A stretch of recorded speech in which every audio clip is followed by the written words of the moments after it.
Hello, how you doing? I'm an officer of the law, but I need to say something because that kid had a gun. Just imagine if someone was walking around and they could carry a gun, and I'm going to be a police officer, and I'm going to tell them, okay, you do A, B, or C. You think I have as much authority over them now that they're carrying a... It's even harder. We're taking care of fatherless children. And I hear you. Just so you understand, Louisiana is an open carry state. So yes, I understand. but just so you know, we're not... Here's the thing. Like I said, we understand there's good cops out there. And you probably are one by the sounds of it, right? But you're the only one who's calling me and saying this. So until we have more until we have more police officers like you that are standing up for the right thing and addressing the deeper issue, then we can't trust police officers. There needs to be more like you. The deeper issue is communities coming together. Right. These kids, these black-on-black kids, that crimes are killing each other. These kids are killing each other. They have no respect for themselves. You think they have respect for my badge? But the badge has also not respected us. First of all, what we need to do is let the entire process take place. We need to see the video camera from the store. The cop was clear on what he said, but no one was listening to the officer. The officer said he's reaching in his pocket. There's a gun.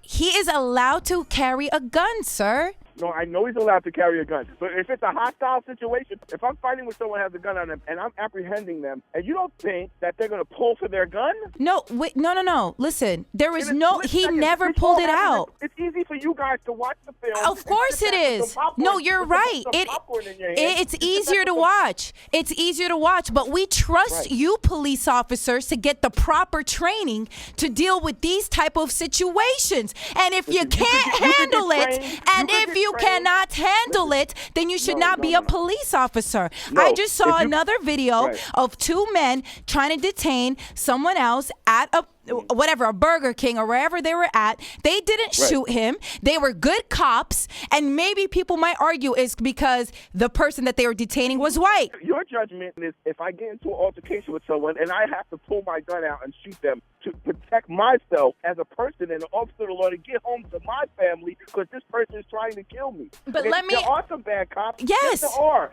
But why are you the only one admitting it? What I'm admitting is it doesn't make you a bad cop when you make a bad decision. If that was you with your partner and this man is on the floor, you would immediately shoot him 5 to 7 times, man? No, I wouldn't. The issue is the trust. Everybody wants people to trust police officers. I want to see more police officers like yourself stand up and say, yes, there are bad ones out here. We need to do a better job training, because then that makes me trust you. And that's all Rosenberg did earlier today, talking to the police officers like, hey, and he said it, on the surface, this looks bad. And that police officer, sir, would not say yes. On the surface, it looks bad, but that's all he had to say. Is this not true? Training has taught you to subdue a man, not kill a man. And if I couldn't subdue him, I'm going to shoot him. There's 2 of you, man. You saw the video. It don't care if you got 2 or 3 people, my sister. It don't mean nothing. You're in the fantasy world. When you get upset, you get gorilla strong. Did you ever hear that? That's why y'all get trained. You know Look, if y'all can't deal with that, then y'all should be police officers, man.